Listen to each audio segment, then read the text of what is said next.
Football, a sport that connects millions across countries, across continents, across the world. A passion that transcends time and space. A love strong enough to elevate us to the highest of highs in euphoric bliss, or leave us plummeting to the depths with devastating heartbreak. Join us as we explore some of the most memorable moments in recent footballing history, along with the impacts they may have had on players, teams, and the beautiful game as a whole. Welcome to the Split Second.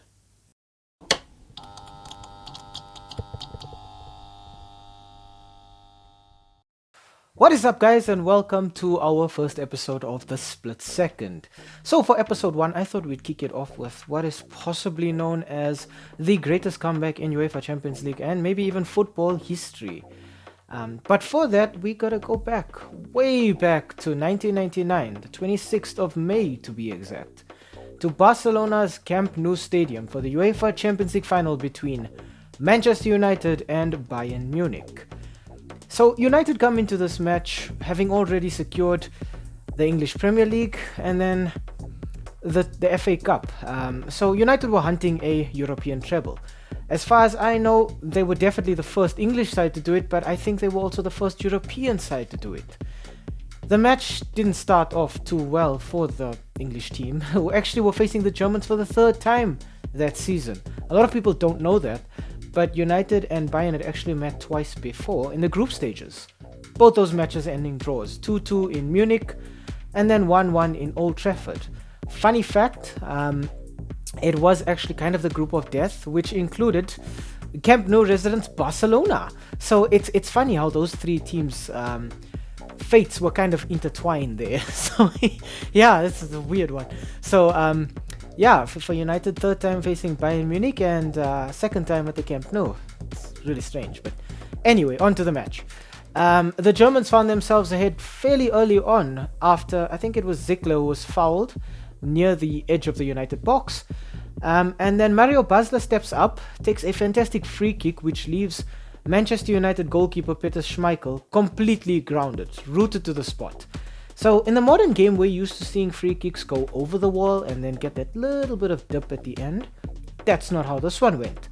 It was sort of just curled around the wall. Fair enough, Schmeichel was probably blindsided by his own wall there, but it was a fantastic free kick. And United spent most of that game chasing. Funny, but that match was probably just as even as the previous two matches. Both sides were sort of equal in terms of possession, sort of equal in terms of shots taken, shots on target, hell, even on fouls committed. So yeah, it just goes to show how evenly these two teams were matched. And Bayern probably thought they had it wrapped up, along with the rest of the footballing world. Except for Manchester United. In injury time, Ferguson had to make some pretty crazy decisions in that match, and one of them was bringing on Teddy Sheringham and Ole Gunnar Solskjaer, and it paid off dividends.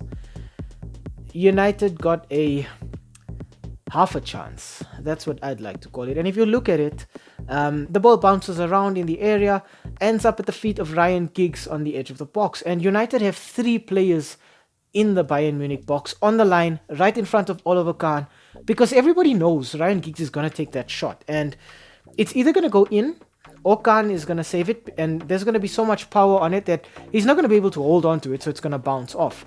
And these three United players are just standing and waiting there. But what's interesting to note is that another United player who's still in the box is the goalkeeper, Peter Schmeichel. And this is something that Schmeichel used to love doing for United. Was if the team was sort of fighting back, he would push himself up into the box, just not just to get bodies in there, but hey, maybe even to get a shot at goal himself. And Giggs takes the shot, and it's not a true shot. You can see he doesn't hit it as sweetly as he'd like to, and it ends up at Sheringham, who gets like sort of it's a deflected touch or he looks like he's shooting at it, but I don't think Sheringham even knew what the hell was going on. He just knew he needed to get a bit of direction on it, and he does enough to put it in the back of the net. And Oliver Kahn is out there screaming that it's offside, but if you just look to his left when the shot is taken, he's got two Bayern defenders right next to him, playing all of those United players onside, so the goal stands. And it looks like the pendulum has swung in United's favor, because now all the momentum is with them. They're doing all of the pushing. They've just got their equalizer. I think at that point, Bayern had also taken, I think it was Lothar Matthäus, had just come off for Bayern. And he was so crucial to their defense that season. And then United get another chance.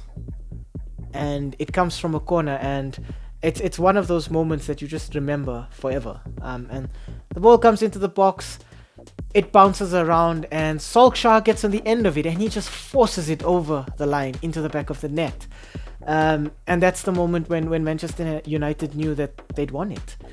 There was no coming back. There wasn't enough time for Bayern to come back. United had snatched victory literally from the jaws of defeat in injury time. That was the crazy part, is they did it in injury time. But despite those goals being magnificent, despite all those fantastic scenes of jubilation and joy and celebration, that's not the image that sticks with me. Instead, it's this one. Sami Kafur beating the ground in disappointment and in heartbreak and in just despair, because he knew at that moment that they should have won that match. The common consensus between the Bayern players of that match was that the better side didn't win it. It was the luckier side that won it. But it has been said that in football sometimes you need a bit of luck to be champions, and luck was on United's side, not just that night but that entire season. United were on a run of 33 games unbeaten that had started on Boxing Day in 1998. They had 5 losses the entire season. 3 in the league, 1 against Arsenal in the Charity Shield, and 1 against Tottenham Hotspur in the League Cup. It was a season of comebacks. They had to come back against Liverpool in the FA Cup, against Juventus in the Champions League. It was a United squad that was assembled with players who were dogged and determined, who were ready to fight to the last and win trophies based on sheer grit and determination. They didn't have any flashy players like Luis Figo or Zinedine Zidane, or even Rivaldo. But they had players who had heart and who had fighting spirit. They had players who were sort of versatile enough to play where they didn't want to play. Ryan Giggs had to play where David Beckham usually plays. David Beckham had to play where Paul Scholes plays, because Paul Scholes was suspended for that match. And Blomqvist had to play where Giggs usually played. They had a deadly strike partnership between Dwight York and Andy Cole. Dwight York actually ended that season with 29 goals for Manchester United. They had Peter Schmeichel, who would berate his defenders in front of the entire world if the situation called for it. They had a squad that had heart, that had passion, and that had determination. And Bayern Munich knew they let it slip, because in those dying seconds, they became complacent, they became careless, and they thought they won it before the final whistle. And that's why that split second stays with me, because it just shows that sometimes you need to fight until the end. Whether you're ahead or whether you're behind, you need to fight until that final whistle blows.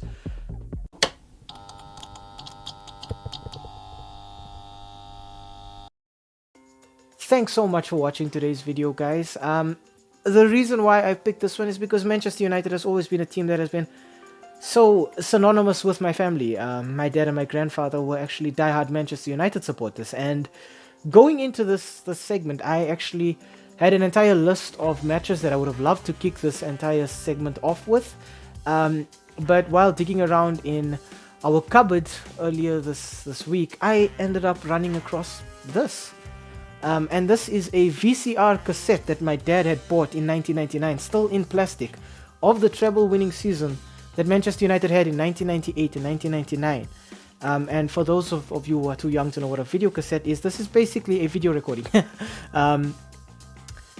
But for me, this one was important, because my grandfather would always tell us tales of Eric Cantona and Ryan Giggs, Paul Scholes and David Beckham. These players that we were lucky enough to be able to see a bit of David Beckham and a bit of Paul Scholes and a little bit of Ryan Giggs too, but it would have been glorious to be able to watch this match live. But as my football journey continued, as my love for the sport and this game continued, I went back and I looked at these moments and I just thought, what a moment it would have been.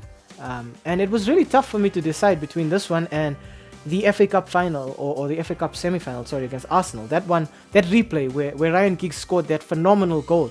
And maybe that's something we can look at later on in the segment. But I think to kick it off, this one was the best one that I possibly could have come up with. One of the greatest finals in history, one of the greatest, if not the greatest comeback in history. A match that I think Manchester United supporters till now will remember fondly. It would be, 11 years or 9 years before United would once again grace the finals of the UEFA Champions League. And it would be thanks to a Portuguese superstar that would become known as one of the best footballers to ever grace a pitch. But for this one, it was definitely hard work. It was teamwork. It was determination. And I'm happy with. I'm happy to be able to sit here and to be able to talk about this match, or to be able to reflect back on it, because it was something that I think shaped not just my footballing life in my childhood, but a lot of youngsters out there. In fact, I think the entire millennial generation. This would have been something that we can smile as we look back on, because it was the age of the internet. Globalization had just started, and I remember my dad and my grandfather telling me that they couldn't watch this match live. They had to watch a pre-recorded version of this match, or they had to listen to it on the radio. And it just goes to show how far we've come, where today you can sit and you can watch a match between Santos and Sao Paulo at 2 a.m. live. But way back in the day, they weren't given that luxury. But I think to watch this match live, to have been one of those Manchester United supporters in that stadium, this is one of those moments that dreams truly are made of. Thanks so much for joining us on today's segment, guys. If you enjoyed the video, don't forget to leave a like. If this match meant something to you, leave a comment down below. Perhaps your thoughts on the final itself, having watched it live, having watched it afterwards. Maybe some tales that were passed down in your family or between friends about this match. Don't forget to subscribe to the channel as well, guys, and turn on those notification bells. They really, really help with the YouTube algorithm. And we hope to see you here really, really soon.